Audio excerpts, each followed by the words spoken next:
Sicilia, così come in qualunque area che si voglia studiare dal punto di vista geolinguistico, le parole, i vari tipi lessicali non sono mai diffusi in maniera casuale, ma come vediamo appunto nella rappresentazione cartografica disegnano delle aree, delle subaree ben precise. A ciascuno di noi sarà capitato forse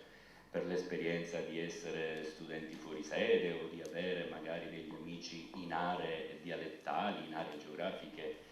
diverse dalla nostra, di fare il solito ragionamento: ah, ma noi diciamo così, ad Agrigento dicono così, questa parola che tu dici così noi la diciamo. Cioè si avverte una condizione di differenziazione che sul piano della stratigrafia lessicale ovviamente è legato a ragioni di ordine storico, e però forse non si riflette tanto sul fatto che queste differenziazioni in genere non sono casuali. Quindi questa distribuzione, questa differenziazione non è caotica, ma è sempre riconducibile a determinati confini che, vedete, molto spesso sono anche i confini appunto di specifiche aree culturali che si sono determinate o nella storia per ragioni di ordine storico o per ragioni anche geomorfologiche, per esempio popolazioni insediate in una zona di montagna particolarmente isolata è possibile che abbia sviluppato consuetudini, usi e ovviamente anche usi della lingua che non vanno al di là dei confini di quell'area e quindi la configurano con uno specifico profilo. Allora, questa carta, che fa riferimento a queste determinate aree linguistiche, cioè nomi diversi per la trottola, in realtà potrebbe essere sovrapposta a un'altra ideale carta per cui i diversi nomi ben localizzati che noi individuiamo corrispondono per esempio ad altrettante diverse forme della trottola. Quindi c'è un dato linguistico che si salda fortemente al dato culturale. Perché se andiamo per esempio a questa possibile suddivisione, ci sono diversi nomi della trottola, ma ci sono anche diverse forme della trottola e molto spesso i nomi della trottola sono connessi anche alla forma, quindi c'è un elemento, come si dice, iconimico motivazionale. Per cui per esempio nell'area occidentale la forma prevalente è sferoidale con punta lunga, nella forma centrale abbiamo la forma occidentale ma anche una forma conica con punta corta che è la forma prevalente dell'area centro-orientale, mentre nell'area orientale è prevalentemente conica. Quindi c'è una differenziazione linguistica sovrapponibile a una differenziazione formale, per cui per esempio parole che facciano riferimento alla forma principalmente sferoidale della trottola dobbiamo attenderci come effettivamente è che si trovino nella parte occidentale. Per esempio solo nella parte occidentale noi troviamo per trottola la parola bad, che ovviamente fa riferimento alla forma sferoidale, così come altre parole richiameranno vagamente quelle diverse forme, ma al di là di questo il dato significativo è che laddove c'è differenziazione linguistica c'è anche differenziazione, diciamo, di elementi non più linguistici, e i due aspetti, linguistico e culturale, giocano in una specie di gioco degli specchi a citarsi e a rimandarsi vicendevolmente appunto l'uno all'altro. Questi esempi di sovrapposizioni tra aspetti linguistici e non solo linguistici in Sicilia effettivamente sono molto numerosi. Un caso veramente interessante è rappresentato per esempio dal rapporto tra il nome dell'omento del maiale e la consuetudine di probabile origine orientale di mangiare in occasioni rituali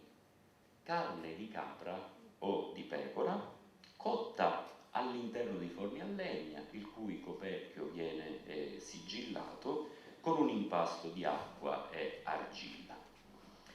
Vedete, quest'area, che è l'area appunto sensibilmente bizantina, cioè dove ci sono stati i bizantini, è l'unica area in cui esiste la consuetudine di consumare in occasioni di feste, in occasioni di pellegrinaggi, e in prossimità dei monasteri questa carne cotta a forno, carne ovina e caprina, e ovviamente l'usanza ha specifici confini che sono quelli disegnati sulla carta. Questi confini relativi a questa usanza corrispondono perfettamente al modo in cui in quest'area si chiama l'omento del maiale. L'omento del maiale in Sicilia per lo più si chiama fazzolo, frazzolo, che è una parola parente della parola italiana fazzoletto, si può anche chiamare intriglio, che ha a che fare con interiglia. Solo in quest'area si chiama ghippu o ghippo, che è una parola di origine bizantina. Quindi una pratica alimentare di probabili origini orientali, perché ritracciate per esempio in Grecia e nell'area balcanica, disegna uno specifico confine, e il confine si sovrappone perfettamente al nome di uno degli elementi che è fondamentale in questa pratica, perché in genere questa carne, per essere ulteriormente insaporita, diciamo per essere ulteriormente insaporita, ma forse per essere ulteriormente resa pesante e indigeribile, viene avvolta nell'omento del maiale. Quindi il bizantinismo ghippu si ha solo in quest'area e i suoi confini corrispondono perfettamente all'area culturale in cui c'è questa consuetudine. Quindi il lessico e la cultura dialettale, la cultura tradizionale, disegnano allora delle specifiche subaree all'interno dell'intera area siciliana e danno luogo a una mappa differenziata, fatta di parole, fatta di cose, fatta di consuetudini che investono vari aspetti della cultura dialettale, appunto. Il calendario festivo con le sue cadenze rituali, l'alimentazione con le sue differenziazioni di pratiche gastronomiche, l'universo degli antichi mestieri con le sue tecniche e i suoi strumenti. È un ambito particolarmente sensibile, un ambito della cultura tradizionale particolarmente sensibile a disegnare queste aree specifiche, è quello, per esempio, delle pratiche gastronomiche che si presentano con una mappatura territorialmente differenziata in Sicilia, sia ancora una volta sul piano linguistico, sia sul piano culturale. Ovviamente le ragioni possono essere di varia natura, sedimentazioni storico-culturali diverse, peculiarità di vario genere.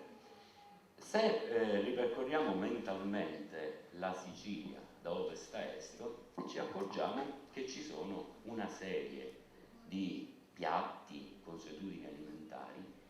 che in fondo non sono diffuse in tutta l'area siciliana, ma fanno riferimento appunto a specifiche subaree. Per esempio il couscous è tipicamente dell'area occidentale, ha un confine ben preciso che poi eventualmente vedremo.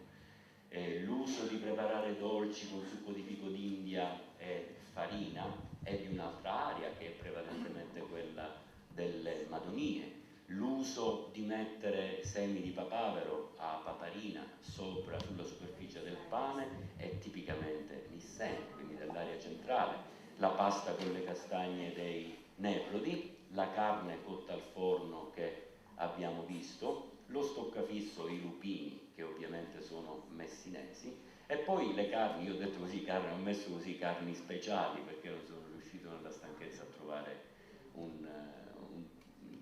aggettivo più calzante, le rane nel siracusano e la salsiccia di coniglio a Piazza Armerina, mi pare. E poi la cioccolata a freddo, cioè la cioccolata di Modica, insomma, nel senso che lo zucchero è tutto il processo. Quindi le pannelle di ceci, che sono ovviamente dell'area tipicamente appunto palermitana. Quindi aree culturali, specifiche aree culturali con riferimento alle tradizioni gastronomiche, e però quando parliamo di cultura alimentare abbiamo anche la possibilità di individuare non solo aree culturali, ma precise aree linguistiche. Che cosa significa quindi rintracciare queste aree linguistiche? Significa rintracciare delle aree che possono qualche volta coincidere, qualche volta non coincidere con le aree, con il dato culturale. Allora, se non coincidono, avremo delle aree soltanto lessicali. In questa prospettiva, una parola della cultura alimentare significa una certa cosa in una data area, mentre significa una cosa parzialmente o totalmente diversa in un'altra area più o meno distante dalla prima. Per esempio, se prendiamo il termine cuccidato, noi siamo sempre in presenza della stessa parola, però il significato di questa parola si declina in una serie di possibilità che molto spesso sono riconducibili e confinabili a specifiche aree. Per cui il cucitato può essere una forma di pane, può essere un pane condito con fichi secchi, può essere un biscotto ripieno di fichi secchi e così via. Quindi siamo in un certo senso in presenza del processo inverso rispetto a quello che abbiamo visto prima sui nomi della trottola. Nel caso dei nomi della trottola siamo in presenza di diversi nomi per uno stesso oggetto. L'oggetto è sempre il giocattolo di legno, di forma sferica, di forma conica. Qui invece siamo in presenza, come si dice, di diversi referenti per uno stesso nome. In pratica è il contrario. Sia nel caso della trottola visto prima, sia nel caso del cucitato, siamo sempre in presenza di aree lessicali. Però queste aree lessicali possono eventualmente essere distinte in aree che si dice onomasiologiche e in aree che si dice semasiologiche. Aree onomasiologiche, quindi diversi nomi per una stessa cosa. Abbiamo visto il caso della trottola, ma per tornare per esempio alla cultura alimentare, gli esempi ovviamente sono miliardi, gli stessi giri, le stesse bietole che abbiamo visto prima, quindi abbiamo sempre la stessa cosa, minestra a base di frumento, che può dirsi cuturru, farinata, farmac, eccetera. E le aree semasiologiche, diverse cose per uno stesso nome. Possiamo fare anche l'esempio di cucchia, quindi che può essere un dolce natalizio ripieno, per esempio nell'area sud-orientale delle Madonie, oppure anche una filza di fichi secchi, oppure un pane votivo, oppure la gemella in questo caso. E qui c'è anche una motivazione iconimica, perché avendo a che fare con la parola latina copula, ovviamente fa riferimento sempre a due parti che in qualche misura, essendo speculari, si accoppiano. La cosa interessante è che le aree linguistiche connesse specialmente alle pratiche gastronomiche possono anche essere caratterizzate da una coincidenza sia linguistica che contemporaneamente culturale. Cioè, in una certa area, un certo nome indica sempre e soltanto un determinato oggetto. Quindi nome e rispettivo oggetto sono conosciuti solo in quell'area e per quell'area. Per esempio, se pensiamo alla panatiglia, questo pasticcino a forma di semiluna farcito con un composto di mandorle, eccetera, stiamo parlando di un dolce a base di carne esclusivo della città di Modica. Quindi solo nella città di Modica esiste questo particolare oggetto della cultura alimentare, solo nella città di Modica si chiama panatiglia, quindi perfetta coincidenza tra dato linguistico e dato culturale riferito a un'area, in questo caso a una città. Un altro esempio di perfetta coincidenza quasi commovente tra dato linguistico e dato culturale riguarda la cultura materiale ed è osservabile nelle isole minori della Sicilia. Nelle isole minori, solo nelle isole minori, esiste un particolare attrezzo agricolo che si trova solo nelle Eolie, a Ustica, nelle Pelagie, che è il gancio di legno che serve a fermare la corda con la quale si sia legato il carico all'asino. Allora io sono l'asino, di qua ho un carico di paglia, questo carico di paglia, perché non cada, viene legato con una corda e questa rappresenta un po' la fibbia, quindi dovete immaginare questo filo che gira, questa corda che gira attorno alla paglia e ovviamente lì viene fermato con quel nodo che si può sciogliere facilmente perché basta sfilarlo e lo si può, come dire, bloccare in rapporto alla lunghezza della corda in ragione del volume del carico. Ora, la cosa interessante è che questo congegno è diffuso in tutto l'arco alpino, al di qua e al di là delle Alpi, anche in Versilia, nella Romagna, nei Paesi Baschi. Questo attrezzo è chiamato troclea oppure taccola e, a parte il fatto di presentare una apertura laterale, cioè la possibilità di avere, oltre che questa forma, una specie di incavo laterale, in sostanza è quell'altra forma assimilabile a questo attrezzo che è quello tipico delle isole Eolie. Quindi noi abbiamo una situazione in cui un attrezzo che è, diciamo, lontano dall'area meridionale si trova presente soltanto nelle isole,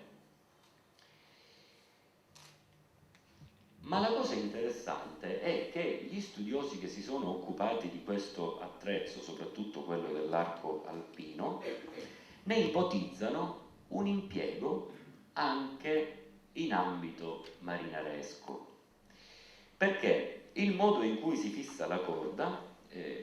ricorda lo stesso sistema di fissaggio delle funi alle gallogge o alle caviglie delle navi. Quindi diciamo che per questo oggetto sul piano ergologico ci sarebbe una corrispondenza tra l'ambito agricolo e l'ambito marinaro, cioè noi abbiamo un oggetto che, diciamo, può avere queste due funzioni. La cosa più importante è che nelle isole Eolie e solo nelle isole Eolie questo rapporto, diciamo, tra mondo contadino e mondo marinaro non riguarderebbe il piano culturale, cioè l'oggetto, ma riguarderebbe il piano linguistico, perché il nome di questo oggetto sulle isole Eolie è cuccino. Anche qui l'unico caso di nome di questo oggetto rifatto sul latino coclea è solo delle isole Eolie. E allora questo nome cuccino viene viene ricondotto a una famiglia lessicale che comprende anche il termine italiano coccinello. E coccinello è un piccolo cavicchio di legno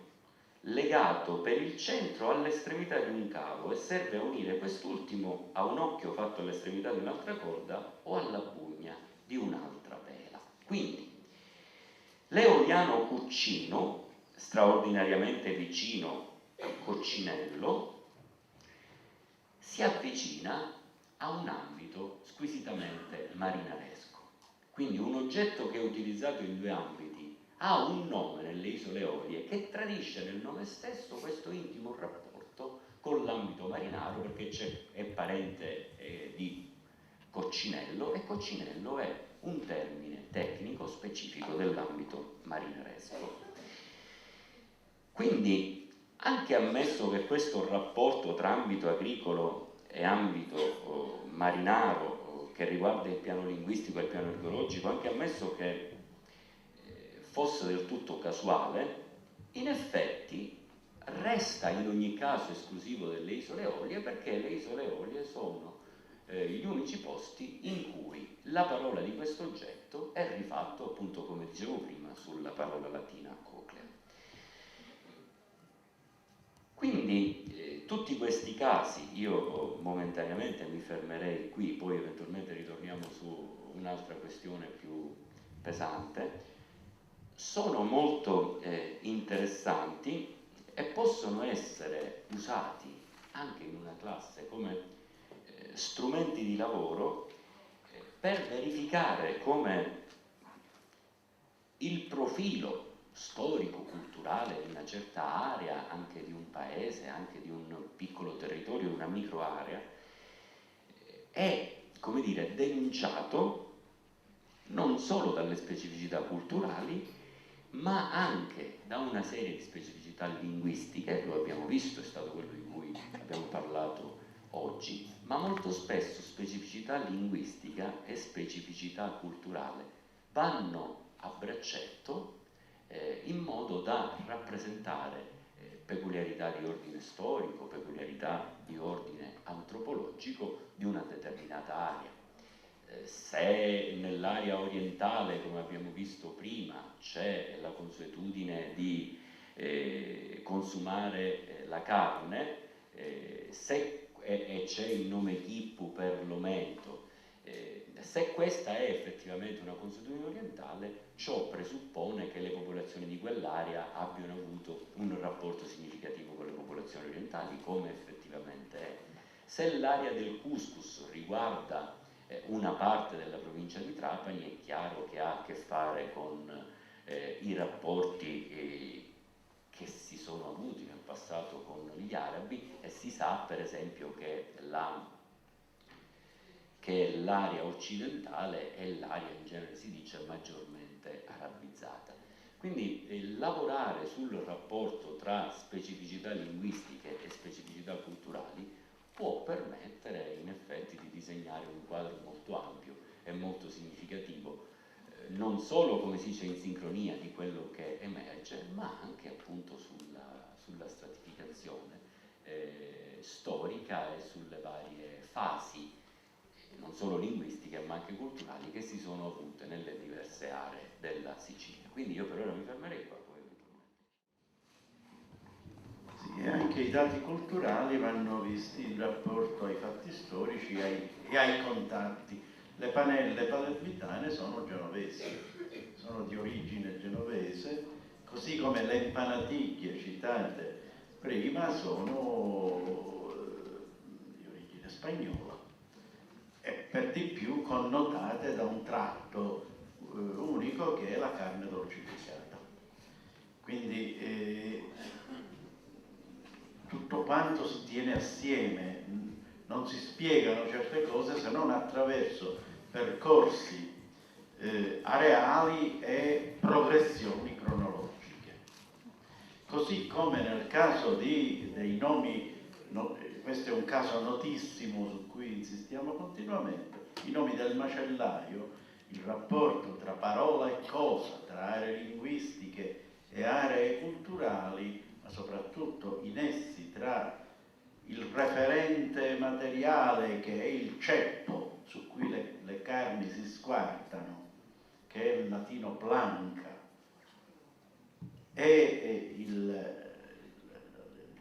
nome del mestiere e del luogo dove si vende la carne, vanno messi in rapporto sia all'origine della parola, sia alla diffusione dei tipi lessicali, sia agli apporti venuti dall'esterno,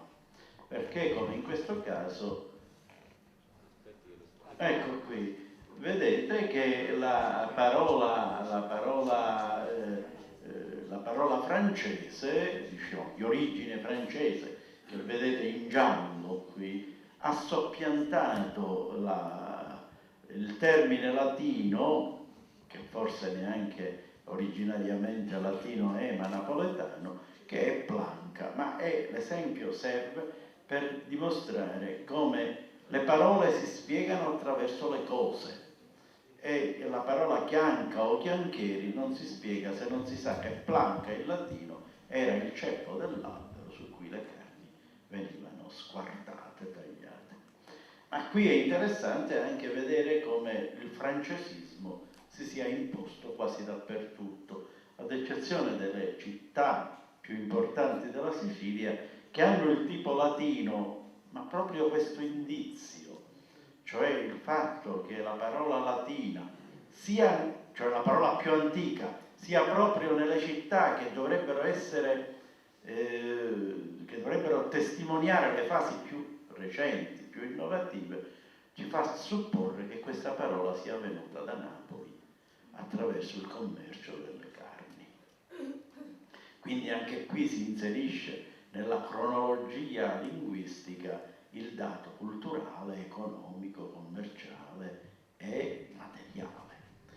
Quindi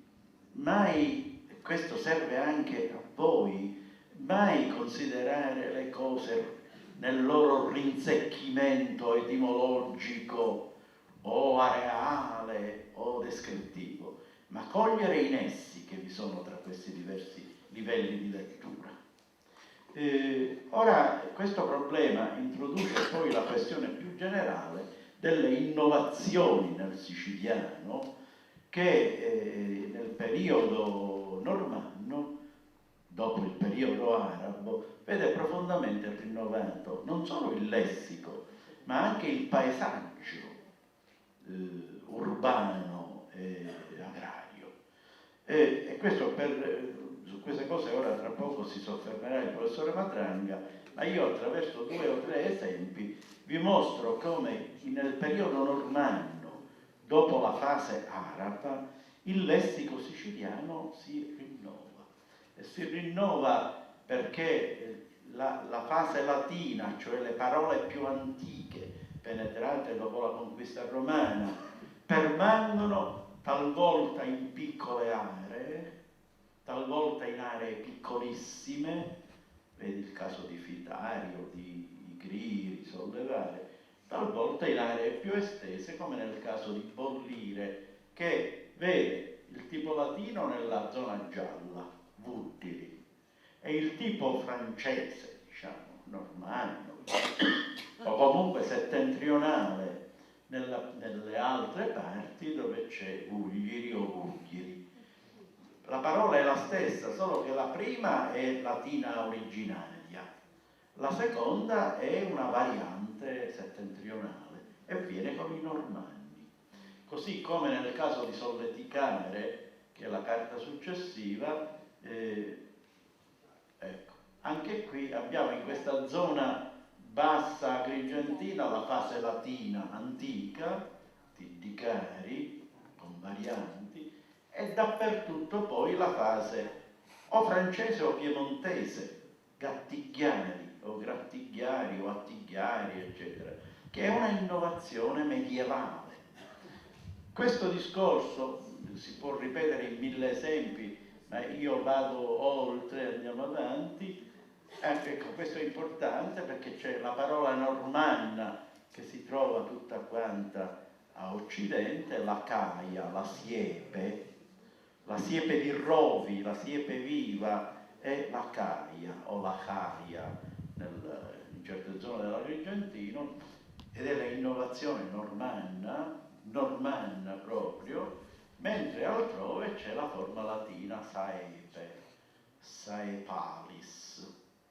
e rimane lì attestata nell'area centro-occidentale. Cioè la forma normanna non ce l'ha fatta a soppiantare del tutto l'antica forma latina. Quindi hanno fatto un armistizio e coesistono un po' da una parte e un po' dall'altra.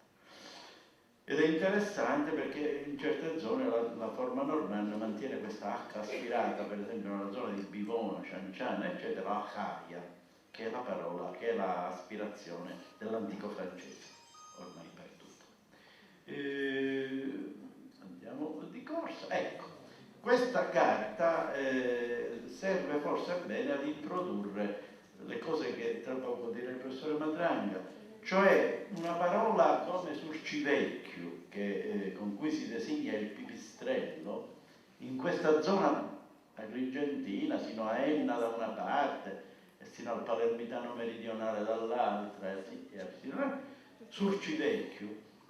è interessante perché da una parte ci indica come la inventività popolare possa trasfigurare le parole, vedremo perché, e come dall'altra una parola che viene dal nord, probabilmente dall'area ligure genovese, attraverso forse il Salento, raggiunge la Sicilia con i coloni gallo-italici, cioè con quei coloni di cui adesso dirà brevemente il professore Matranga, e i siciliani non la capiscono e la fanno diventare surcivecchio. Perché? Perché nel Ligure, nei dialetti liguri costieri, il pipistrello si dice ratto che veglia. Tradotto in italiano, ratto, cioè topo, che veglia. In forme del tipo rattveglie. Questa parola è arrivata in Sicilia, i siciliani che chiamavano il pipistrello targarita,